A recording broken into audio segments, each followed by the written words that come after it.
നമസ്കാരം. കുറച്ച് കാര്യങ്ങൾ ഞാൻ നിങ്ങളോട് പറയണമെന്ന് വിചാരിച്ചു. അതെന്താണെന്ന് വെച്ചാൽ, രേണുസുതി തന്നെയാണ് വിഷയം. നമ്മുടെ രേണുസുതി ഒരു ക്യാൻസർ പേഷ്യൻ്റാണ് എന്നറിഞ്ഞതിന് ശേഷം അവൾ ഋതപ്പനെ ആർക്കും കൊടുക്കില്ല, ആർക്കും വിട്ടുകൊടുക്കില്ല എന്ന് ഒരു പോസ്റ്റ് ഇട്ടിരുന്നു. എൻ്റെ ഋതപ്പൻ്റെ അവകാശം എൻ്റെ ചേച്ചിക്കും മക്കൾക്കും അവരോടൊപ്പം അവർ വളരും, വേറൊരാൾക്കും ഋതപ്പനുള്ള അവകാശം ഇല്ല എന്നവൾ പോസ്റ്റ് ഇട്ടിരുന്നു. അതിനെക്കുറിച്ച് ഇപ്പോൾ കുറച്ച് പേര് രേണുവിനെ എതിർക്കുന്നവർ, രേണു എന്തു പറഞ്ഞാലും ചെയ്താലും എതിർക്കുന്ന കുറച്ച് യൂട്യൂബേഴ്സ് അതിന് കുറച്ചൊരു അഭിപ്രായം പറഞ്ഞിട്ടുണ്ട്. അതെന്താണെന്ന് വെച്ചാൽ, രേണുസുതി തന്നെയാണ് കിച്ചുവിനെതിരായി ഈ പോസ്റ്റ് ഇട്ടെന്നാണ് പറയുന്നത്. ഇതെങ്ങനെയാണ് കിച്ചുവിനെതിരായിട്ടുള്ള ഒരു പോസ്റ്റാകുന്നത്? അതാണ് നമ്മളിവിടെ ചിന്താവിഷയം. ഈ പോസ്റ്റിനെ എങ്ങനെയാണ് ഇത് കിച്ചുവിനെ എതിരെയാക്കി തീർക്കുന്നത്? ഒരു ക്യാൻസറുള്ള ഒരാളെ സംബന്ധിച്ചിടത്തോളം, ഇന്നോ നാളെയോ മരിക്കും എന്നുള്ള ഒരാളെ സംബന്ധിച്ചിടത്തോളം 21 വയസ്സുള്ള തൻ്റെ സ്വന്തം മകനല്ലാത്ത വേറെ ജാതിയിൽപ്പെട്ട കിച്ചു, ആ കിച്ചുവിനെ തന്നോട് സ്നേഹമില്ല എന്ന് മനസ്സിലാക്കിയൊരു നിമിഷമുണ്ട് രേണുവിൻ്റെ ജീവിതത്തിൽ. കിച്ചുവിനെ രേണു ചേർത്ത് പിടിക്കാൻ നോക്കി. പക്ഷേ അത് ആ ഒരു നിമിഷം എന്ന് പറഞ്ഞാൽ, നമ്മുടെ ഷഫീന കിച്ചുവിൻ്റെ വീട്ടിൽ പോകുകയും അവർ തമ്മിലുള്ള അകൽച്ചയ്ക്ക് വഴിമരുന്നിടുകയും ചെയ്തിട്ടുള്ളൊരു സംഭവം ഉണ്ടായിട്ടുണ്ട്. അപ്പോൾ അതിനുശേഷം ആണ് ക്യാൻസറാണ് എന്നുള്ള ഒരു സ്ഥിരീകരണം വന്ന്, ക്യാൻസറാണ് എന്നൊരു സ്ഥിരീകരണം അറിയാം, സ്ഥിരീകരണം വന്നു. എന്നാലും അത് വളരെ സീരിയസ് സ്റ്റേജാണ്, താൻ ഇന്നോ നാളെയോ മരിച്ചു പോയേക്കാം എന്നുള്ളൊരു സ്റ്റേജിൽ നിന്നുകൊണ്ട് തൻ്റെ പ്രായപൂർത്തിയാകാത്ത മകനെ ആര് നോക്കണം എന്ന് തീരുമാനിക്കാനായിട്ടുള്ള അവകാശം രേണുവിനുണ്ട്. അത് രേണു പറഞ്ഞു. അത്രയാണ് രേണു ചെയ്തത്. പ്രായപൂർത്തിയായ 21 വയസ്സായി കഴിഞ്ഞെന്ന് വെച്ചെങ്കിൽ നമ്മുടെ നാട്ടിൽ വിവാഹം വരെ കഴിക്കാം. അത്രയും വലുതായിട്ടുള്ള വേറൊരു കുടുംബജീവിതത്തിന് പ്രാപ്തിയുണ്ട് എന്ന് നമ്മുടെ ഗവൺമെൻറ് അംഗീകരിച്ചിട്ടുള്ള ഒരു പ്രായം എത്തിയ മകൻ, ആ മകനെ സംരക്ഷിക്കേണ്ട ഉത്തരവാദിത്വം ഇന്നോ നാളെയോ മരിക്കും എന്ന് വിചാരിക്കുന്ന ഒരു ക്യാൻസർ പേഷ്യൻറ്റിന് ഇല്ല. ഇവിടെ ക്യാൻസർ പേഷ്യൻറ്റിൻ്റെ മാനസികാവസ്ഥയാണ് നമ്മൾ കണക്കാക്കേണ്ടത്. ഈ ക്യാൻസർ പേഷ്യൻറ്റിന് ഉത്കണ്ഠ കിച്ചുവിനോട്, കിച്ചു എങ്ങനെ ജീവിക്കും എന്നുള്ള കാര്യത്തിൽ ഇല്ല. അവന് യൂട്യൂബ് വരുമാനവും അതേപോലെ തന്നെ അവന് സ്വന്തമായി ഒരു കട തുടങ്ങിയിട്ടുണ്ട്, ഡ്രസ്സ് വിൽപ്പന തുടങ്ങിയിട്ടുണ്ട്. അവൻ എങ്ങനെയെങ്കിലും ജീവിച്ചു കൊള്ളും എന്ന് രേണുസുതിക്ക് അറിയാം. പക്ഷേ 6 വയസ്സുകാരനായിട്ടുള്ള ഋതപ്പൻ്റെ കാര്യത്തിൽ അവൾക്ക് വളരെയധികം ടെൻഷനാണ്. ഏതൊരമ്മയ്ക്കും ഇന്നോ നാളെയോ മരിക്കും എന്ന ഘട്ടത്തിൽ വരുമ്പോൾ ഏത് മകനോടാണ്, ഏത് മകൻ്റെ കാര്യമാണ് പറയുക? നിങ്ങളാണെങ്കിൽ ഏത് മകൻ്റെ കാര്യമാണ് പറയുക? നിങ്ങൾ സ്വന്തമായിട്ട് നിങ്ങളാണ് ആ സ്ഥാനത്ത് എന്ന് വെച്ചൊന്ന് ചിന്തിച്ചിരിക്കുക. അത് നിങ്ങൾക്ക് ചിന്തിക്കാൻ സാധിക്കുന്നില്ല.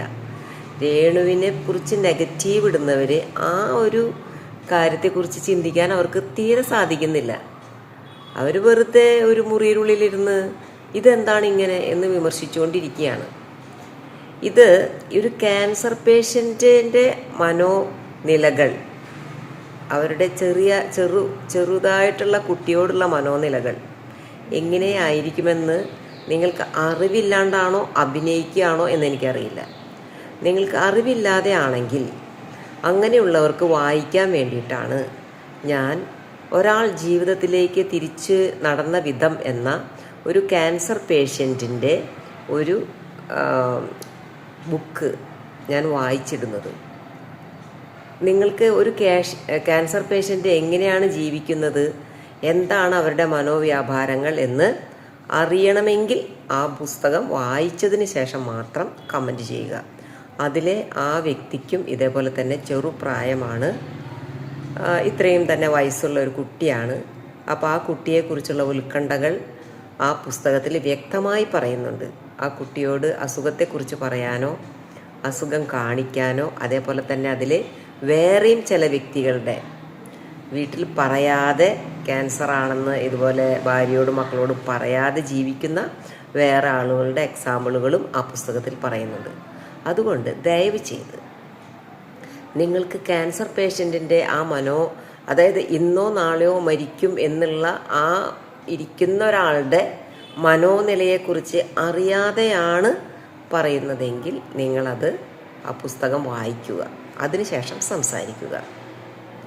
അതുപോലെ തന്നെ ജൂഹി ജാൻ പറഞ്ഞിരുന്നു, ഒരാൾ മരിക്കുകയാണെങ്കിൽ ആ മരിക്കുന്നതിന് തൊട്ട് മുൻപ് വരെ മാനസാന്തരപ്പെടാനായിട്ട് ഒരവസരമുണ്ട് എന്നുള്ളത്. സ്വർണ്ണക്കള്ളക്കടത്തിനെ കുറിച്ച് അറിയുന്നുണ്ടെങ്കിൽ രേണു പറയണമെന്ന്. അതിപ്പോൾ കഴിഞ്ഞ വീഡിയോയിൽ അത് പിൻവലിച്ചു. അതായത് റൂഹി ജാൻ ഒരു നല്ല കാര്യമൊക്കെ തന്നെയായിരിക്കും ചെയ്യുന്നുണ്ടായിരിക്കുക. റിഫയ്ക്ക് നീതി കിട്ടണം എന്ന് വിചാരിച്ചിട്ടായിരിക്കും റൂഹി ജാൻ അങ്ങനെ പറഞ്ഞിട്ടുണ്ടാകുക. പക്ഷേ ഈ റൂഹി ജാൻ തന്നെ പിന്നെ പറയുന്നുണ്ട്, എനിക്ക് ഈ വിധ കാര്യങ്ങളൊന്നും ആത്മാവ് വെളിപ്പെടുത്തുന്നതല്ല. നിങ്ങൾ വിചാരിക്കുന്നുണ്ടോ എനിക്ക് ആത്മാവ് പറഞ്ഞു തരണതാണ് രേണുസുതിയുടെ പേര് പറയാനെന്ന്? അല്ല, അവൾ സ്വന്തം ബുദ്ധി കൊണ്ട് ആലോചിക്കുകയാണ് എങ്ങനെയാണ് ഈ റിഫയ്ക്ക് നീതി നടത്തി കൊടുക്കുക. അത് മാത്രമാണ് അവളുടെ ചിന്ത. അപ്പോൾ അതുകൊണ്ട് ഈ രേണുസുതി എന്ന് പറയുന്നത് വളരെ ഫേമസ് ആണ്. ഇവളെ പിടിച്ചു കഴിഞ്ഞാൽ എന്തെങ്കിലും ഒരു രക്ഷയുണ്ടാകും എന്ന് ഒരു ചെറുതായിട്ട് തോന്നുകയാണ്. കാരണം റിഫയെ ആരാണ് വധിച്ചത് കൊന്നത് എന്നുള്ളതൊന്നും കണ്ടുപിടിക്കാനായിട്ട് പുറത്തേക്ക് കൊണ്ടുവരാനായിട്ട് ഈ റൂഹി ജാനിന് സാധിക്കുന്നില്ല. അപ്പം ഈ സന്ദർഭത്തിൽ തെളിവുകൾ ഉണ്ട് എന്ന് പറഞ്ഞ് ഭീഷണിപ്പെടുത്തി, അതായത് തെളിവുകൾ ഉണ്ട് എന്ന് പറയുന്നത് വെറും തെറ്റാണ്. അത് പറഞ്ഞ് ഉണ്ട് എന്ന് പറഞ്ഞ് ആ തെളിവുകൾ അയച്ചു കൊടുത്തിട്ടുണ്ട് എന്ന് പറഞ്ഞ് ഭീഷണിപ്പെടുത്തിയിട്ടാണ്. ചിലപ്പോൾ രേണുസുതി വേറെ ആരോടെങ്കിലും സ്വർണ്ണക്കടത്തുള്ള ആരോടെങ്കിലുമൊക്കെ മിണ്ടിയിട്ടുണ്ടായിരിക്കാം, അതൊക്കെ സംഭവിച്ചിട്ടുണ്ടായിരിക്കാം. ഉമ്മൻചാണ്ടി സരിതയായിട്ടുള്ള കാര്യങ്ങൾ അറിയാലോ. അപ്പോൾ അങ്ങനെയൊക്കെ ഉണ്ടായിരിക്കാം. അപ്പോൾ അത് വെച്ച് തെളിവുകളുണ്ട് എന്ന് വെറുതെ പറഞ്ഞ് തെളിവുകൾ സന്ദീപിനും ഷഫീനയ്ക്കും അയച്ചു കൊടുത്തിട്ടുണ്ട് എന്ന് പറഞ്ഞ് എന്താ പറയുക, ഈ രേണുസുതിക്ക് എന്തെങ്കിലും ഇപ്പോൾ ഈ സാഹചര്യത്തിൽ പറയാൻ തോന്നിക്കുമോ? കാരണം അതുകൊണ്ടാണ് ക്യാൻസർ വന്നത് എന്നൊക്കെ പറഞ്ഞ തരത്തിൽ ഒന്ന് ഭീഷണിപ്പെടുത്തി നോക്കിയതാണ്. ചിലപ്പോൾ ഒരു ദുർബല മനസ്സുള്ള ഒരാളാണെങ്കിൽ ചിലപ്പോൾ അതിലൊക്കെ ചിലപ്പോൾ വീണു വരും. അപ്പോൾ അതിനൊരു തന്ത്രം ഉപയോഗിച്ചു എന്ന് മാത്രമേ ഉള്ളൂ. റിഫയ്ക്ക് വേണമെങ്കിൽ ഇത് പോലീസ് സ്റ്റേഷനിൽ കൊടുക്കാം തെളിവുകളുണ്ടെങ്കിൽ. പക്ഷേ അതുപോലെ പോലീസ് സ്റ്റേഷനിൽ കൊടുക്കാൻ പറ്റിയ തെളിവുകളൊന്നുമില്ല എന്നുള്ളതാണ് നമുക്കതിൽ നിന്ന് മനസ്സിലാകുന്നത്. പോലീസ് സ്റ്റേഷനിൽ കൊടുക്കാനുള്ളൊരു തെളിവുണ്ടെന്ന് വെച്ചെങ്കിൽ അത് പോലീസ് സ്റ്റേഷനിലോ മന്ത്രിമാർക്കോ ഒക്കെ കൊടുക്കാമായിരുന്നു. ഇപ്പോൾ ബിഷപ്പ് ചെയ്ത പോലെ തന്നെ അതിന് തെളിവുകൾ, കോടതിയിൽ എപ്പോഴും തെളിവുകളാണല്ലോ വേണ്ടത്. അതിന് തക്ക തെളിവുകളില്ലാത്തത് കൊണ്ട് തന്നെയാണ് ഈ മഞ്ഞ ചാനലുകളായി പ്രവർത്തിക്കുന്ന, വായിൽ നിന്ന് കേട്ടാൽ അറയ്ക്കുന്ന തെറി മാത്രം പുറത്തേക്ക് വരുന്ന ഈ രണ്ട് ജന്മങ്ങൾക്ക് ഈ തെളിവുകൾ എന്ന് പറഞ്ഞ പോലെയുള്ള ചില കണക്ഷൻസ് അയച്ചു കൊടുത്തിട്ടുള്ളത്. തെളിവൊന്നല്ല, ചില കണക്ഷൻസ് ഉണ്ട് എന്നുള്ളത് അയച്ചു കൊടുത്തിട്ടുള്ളത്. അപ്പോൾ റൂഹി ജാൻ വളരെ ആത്മാർത്ഥമായി സ്വന്തം വിലയും നിലയും മറന്നുകൊണ്ട് തന്നെ റിഫയുടെ ആത്മാവിന് നീതി കിട്ടണം എന്ന് ആഗ്രഹിക്കുന്നവരാണ്. ശരിയാണ്, ഇങ്ങനെ കുറേ പെൺപിള്ളേർ പെട്ടുപോയിട്ടുണ്ടായിരിക്കും, ആ കാര്യം ഉറപ്പാണ്. അവിടെ കുറേ പേര് പെട്ടുപോയിട്ടുണ്ടായിരിക്കും, അതിലൊന്നും ഒരു തർക്കമില്ല. അതുപോലെയുള്ള ഒരു ഏരിയയുടെ അടുത്തേക്ക് കൂടെ തന്നെയാണ് രേണുസുതി പോയതെന്ന് ഞാൻ പല വീഡിയോകളിലും നിങ്ങളോട് പറഞ്ഞിട്ടുള്ളതാണ്. അപ്പോൾ രേണുസുതിക്ക് റിദ്ധപ്പൻ്റെ കാര്യം മാത്രമേ ഇനി ചിന്തിക്കേണ്ട ആവശ്യമുള്ളൂ. അല്ലാതെ രേണുസുതിക്ക് ഇനി കിച്ചുവിനെ നോക്കേണ്ട യാതൊരു ആവശ്യമില്ല. കിച്ചു ഓൾറെഡി അവൻ്റെ അപ്പൻ്റെ ചേട്ടൻ്റെ വീട്ടിൽ സുരക്ഷിതനാണ്. കിച്ചുവിന് അവൻ്റെ അച്ഛൻ്റെ അമ്മയുണ്ട്, അവൻ്റെ അച്ഛൻ്റെ ചേട്ടനുണ്ട്, അതുപോലെ തന്നെ ചേട്ടൻ്റെ ഭാര്യ, അവിടെ 2 മക്കൾ, സഹോദരിമാർ ഒക്കെയുണ്ട്. കിച്ചു വളരെ സന്തോഷത്തിലാണ് ജീവിക്കുന്നത്. കിച്ചുവിനെ കുറിച്ച് ഇനി രേണുസുതിക്ക് യാതൊരു ടെൻഷനും എടുക്കേണ്ട ഒരു ആവശ്യമില്ല. അവൾക്ക് ടെൻഷൻ എടുക്കേണ്ട ആവശ്യമില്ല. അതുകൊണ്ട് അവളുടെ ടെൻഷൻ മുഴുവനും ഋതപ്പൻ്റെ കാര്യത്തിലാണ്. ഇനി ഋതപ്പൻ്റെ കാരണം അതിനു മുമ്പ് തന്നെ ഈ കമൻറ്റുകളിലൊക്കെ പ്രത്യക്ഷപ്പെട്ടു തുടങ്ങി, ഇനി മോനെ കിച്ചു നീ വേണം ഋതപ്പനെ നോക്കാൻ, നിൻ്റെ അനുജനാണവൻ, നിൻ്റെ അപ്പൻ്റെ മോനാണവൻ എന്നൊക്കെ പറഞ്ഞിട്ടുള്ള കമൻറ്റുകൾ ഈ ക്യാൻസറിൻ്റെ അവസ്ഥയിൽ അവളെ ഒരു വിഷമിപ്പിച്ചു എന്നുള്ളതാണ് അവളതങ്ങനെ പറയാൻ കാരണം.